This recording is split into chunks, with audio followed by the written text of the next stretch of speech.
Mirëmëngjesi të nderuar teleshikues të drita televizionit, jemi së bashku në emisionin What Happened Today, çfarë ka ndodhur sot. Data sot është 19 prill dhe ne kemi përgatitur disa informacione në lidhje me ngjarjet më të rëndësishme që ka ndodhur në këtë datë. Ky ju ftoj që t'i ndiqni.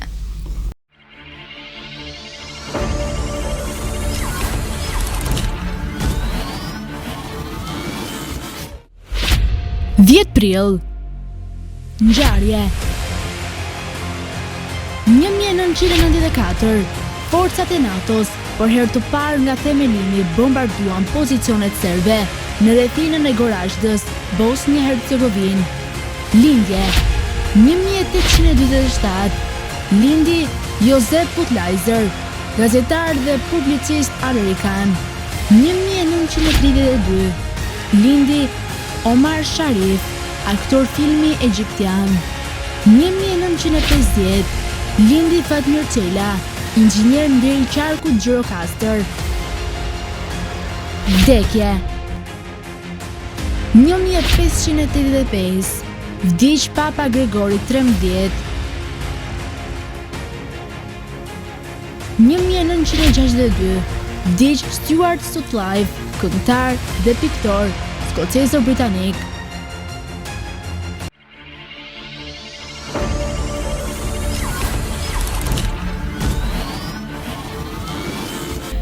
Ndërkohë kemi përgatitur për ju biografinë e Ernest Rutherfordit, i cili ishte një fizikant i madh dhe njihet si babai i fizikës bërthamore. Lindi në Spring Grove, Zelandën e Re, më 30 gusht të vitit 1871.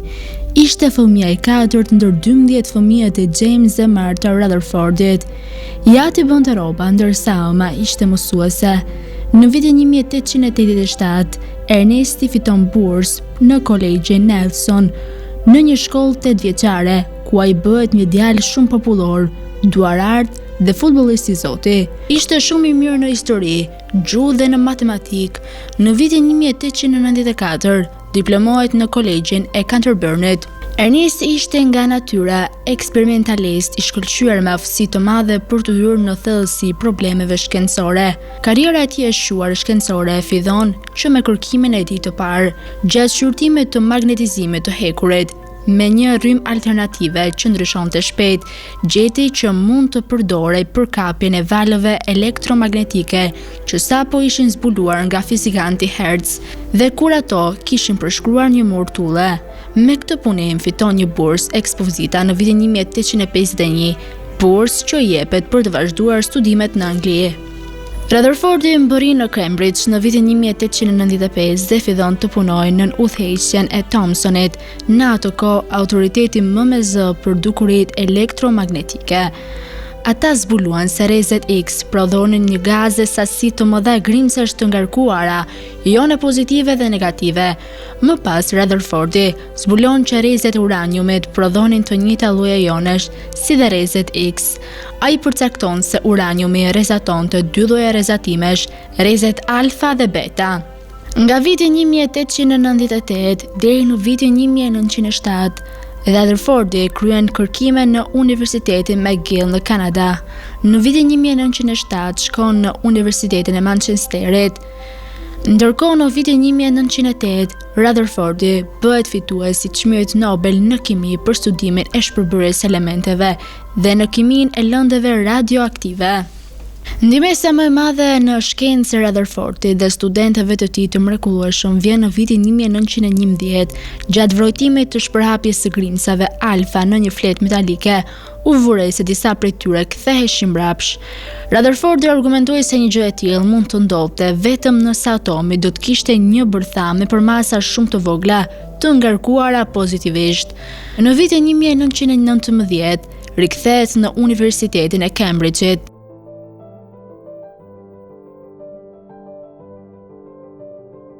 Tani do të kalojmë në rubrikën e shëndeti.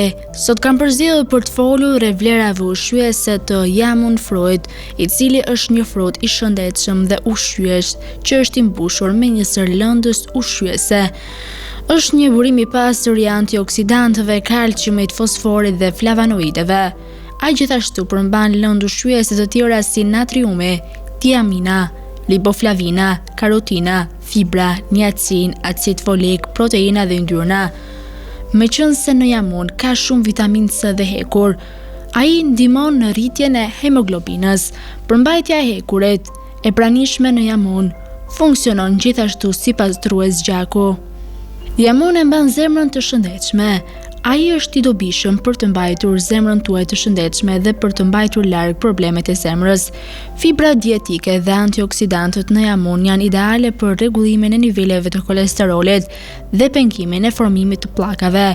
Fruti përmban kalium që ndihmon në parandalimin e sëmundjeve si goditjet në tru, presionin e lartë të gjakut dhe problemet e zemrës.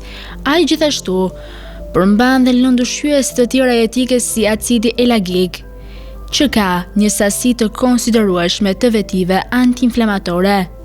Jamun trajton problemet me tretjen. Ai ka veti tretëse që ndihmon në problemet e stomakut, duke qenë se është i pasur me vitamin A dhe C, detoksifikon trupin dhe trajton çrregullimet e tretjes.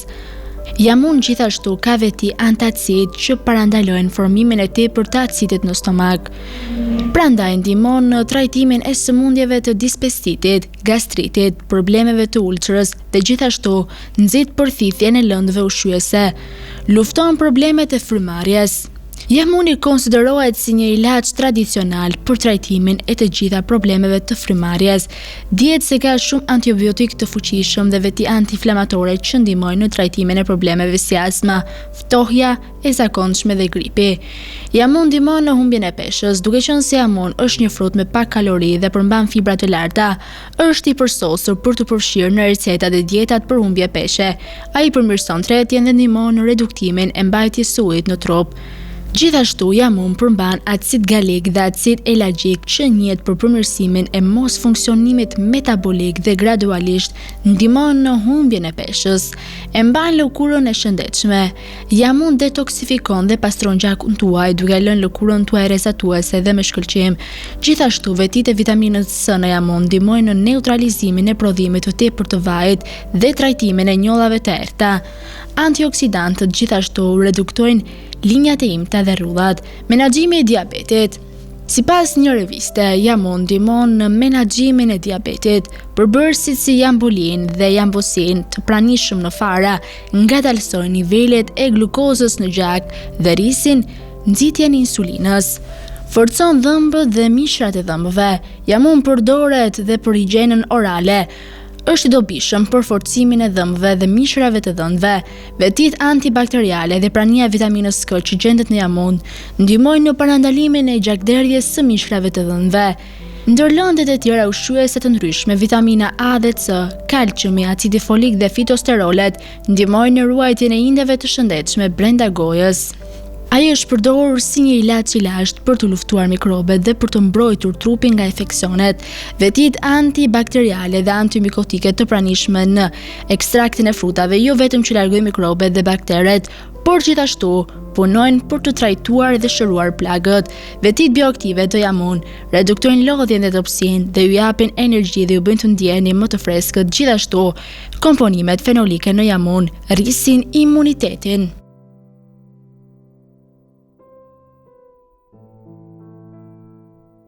Tani u ftoj të ndiqni parashikimin e motit në territorin shqiptar. Territori shqiptar për ditën e hënë parashikohet të përshkohet nga një mot i paqëndrueshëm me kthjellime, vranësira kalimtare dhe rreshje shiu, ndërkohë në zonat malore parashikohet të ketë rreshje dëbore. Sipas parashikimeve, temperatura minimale do të jetë 0 gradë Celsius, ndërsa temperatura maksimale parashikohet jetë 15 gradë Celsius. Era do të fryjë me një shpejtësi mesatare 1 deri në 8 metër për sekond në drejtimin veri-perëndimor. Ka do të bëjë që të rijohen dallgëzime deri në 4 ball. Ndërsa temperaturat minimale dhe maksimale në disa qytete kryesore të Shqipërisë do të jenë si vijojnë: Shkodër 8 deri 15 gradë Celsius, Kukës 0 deri 2 gradë Celsius, Peshkopi 4 deri 10 gradë Celsius, Tiranë 8 deri 12 gradë Celsius, Durrës 10 deri 13 gradë Celsius, Kavaj 10 deri 14 gradë Celsius, Elbasan 8 deri 13 gradë Celsius, Berat 7 deri 12 gradë Celsius, Korç 0 deri 2 gradë Celsius, Vlorë 9 deri 13 gradë Celsius, Gjirokastër 4 deri 11 gradë Celsius, Sarand 7 deri 11 gradë Celsius. Tani u ftoj të ndiqni parashikimin e motit në territorin e Kosovës. Territori i Kosovës për ditën e hënë parashikohet të përshkohet nga një mot i paqëndrueshëm me kthjellime vranësira e kalimtare dhe rreshqeshju, të cilat parashikohen të jenë dominante pothuajse në të gjithë vendin.